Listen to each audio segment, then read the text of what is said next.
Ever been totally blindsided by someone you thought you could trust? Oh, yeah. It's tough, right? Like, makes you wonder if there's a way to see it coming. Hmm. Well, today we're diving into a strategy that suggests we might be looking at all our relationships completely wrong. Interesting. We're cracking open Robert Greene's 48 Laws of Power Okay. to explore. Yeah. Law 2, never put too much trust in friends, learn how to use enemies. Ah. And I know how that sounds. Yeah. But before you write this off as way too cynical, let's unpack this together. Right. Because what's so fascinating about this law is that it really makes you think differently about trust and loyalty. Okay. We're always told to put our friends first Right. and be wary of our enemies. But Green kind of flips that on its head. So you're saying we shouldn't just, like, ditch all our friends? No, not at all. Right. This isn't about, like, becoming paranoid. It's more about what we might call strategic friendship. Strategic friendship. Being aware of the vulnerabilities you have when you are really close to someone and making sure that trust doesn't lead to bad decisions. So how does that work? Are we supposed to be making friends with all our enemies? Not exactly. Yeah. Let's start with the first part of this law. The idea that there are potential problems with trusting your friends too much. Okay. The source says that being really close can make you complacent. Right. When you're comfortable with someone, you might miss those red flags or just assume you know what they're thinking Yeah. or let your guard down in a way you wouldn't with other people. It's easy to assume our friends have our back. Right. And I think for the most part they do. But I can see how we might give them the benefit of the doubt a little too easily. Yeah. Especially compared to someone we think of as a rival. Exactly. And it's not even always about bad intentions or anything. Right. Even with your best friends, ambitions can clash. Oh, yeah. You can misunderstand each other. Sure. And your judgment can be clouded by your emotions. Mm-hmm. The source actually brings up a good example from history to show this.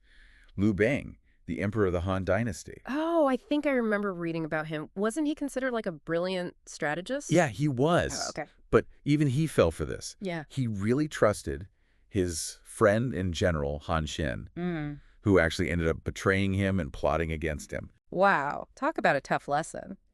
So even the smartest people can be totally thrown off by trust.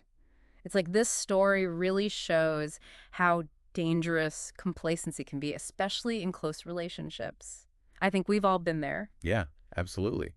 It's a good reminder to be present and aware in all your relationships. Yeah. Even the ones you think are rock solid. Right. Okay, so blind trust, even with friends, can be risky. Right. But then to say we should learn how to use our enemies, Yeah, that's kind of intense. it's definitely counterintuitive, right? Yeah. But that's where the strategic thinking comes in. Okay. Because the source argues enemies actually offer a certain level of transparency. Oh, interesting. You don't always get that with your friends. Okay. Their motivations are usually a lot clearer, and their actions are more predictable. Because they're coming at you. Right. Exactly. So there are fewer surprises. Exactly. Yeah. You're less likely to be caught off guard. Right. But it gets even more interesting. Okay. Because this whole adversarial thing, it can actually be really valuable. Like the effort that your enemy puts into trying to beat you, Yeah. it can be a huge source of motivation. It's like they're pushing you to up your game even if they don't mean to. Exactly. Wow. And Green actually takes it a step further by saying that if you can turn your enemies into allies, Okay. that's a brilliant move. So give me an example. Sure. How do you actually turn an enemy into an ally?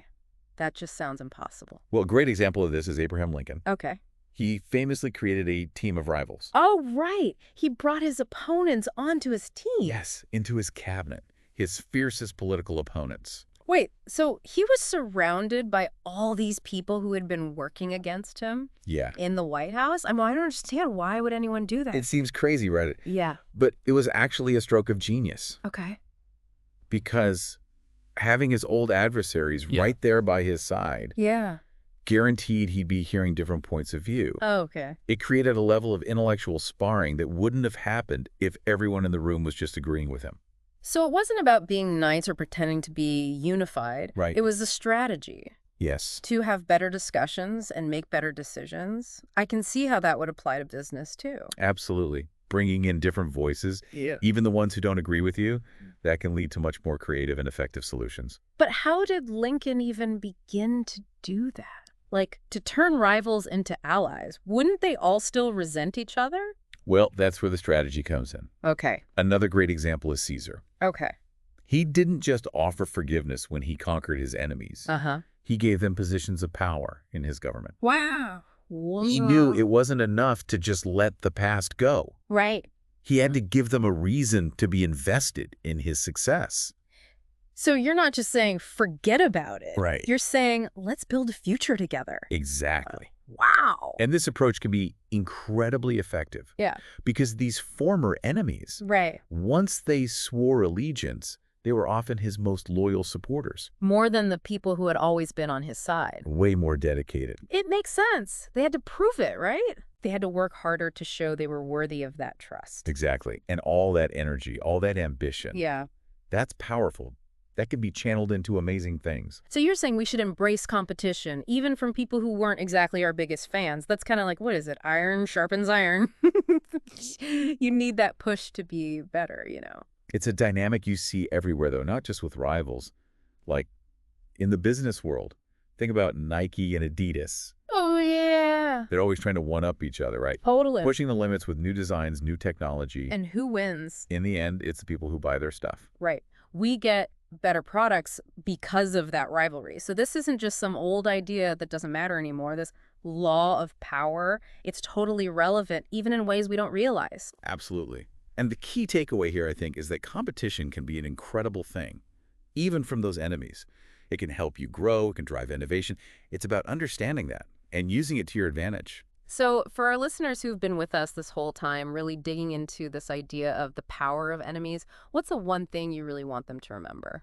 I'd say think about all your relationships, friends, colleagues, even rivals. And remember, trust is important, but blind trust, that can be a recipe for disaster. So be strategic in all your relationships, because you never know. Sometimes the biggest opportunities come from the most unexpected places. And hey, sometimes those unlikely allies, they're the ones who push you to be your absolute best. I like that. That's all the time we have for today's deep dive. But keep those questions coming, keep learning, and until next time, stay curious.